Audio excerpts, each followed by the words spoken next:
আজ লেট হয়ে গেছে, তাড়াতাড়ি করে কোনো মতে ব্রেকফাস্ট খেয়ে তারপরে চলে গেলাম অফিসে গিয়ে আমার ডেস্কটা চেঞ্জ হয়েছে, তাই পেছন দিকে চলে এলাম।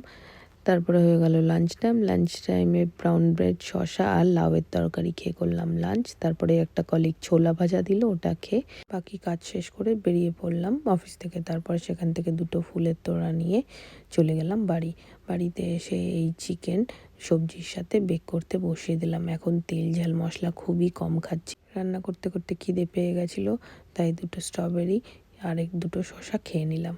আজ বাড়ি আসার সময় একটা পার্সেল এসেছিলো, সেটা নিয়ে এলাম। একটা প্যান্ট অর্ডার করেছিলাম, প্যান্টটা বেশ ভালোই লাগছে দেখতে।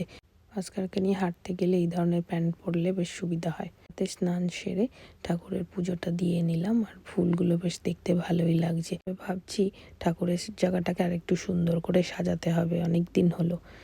তারপর রাতের ডিনার বেকড ভেজিটেবল আর চিকেন খেয়ে আজকের দিনটা শেষ করলাম। ভিডিওটা ভালো লাগলে ফলো করে দিও।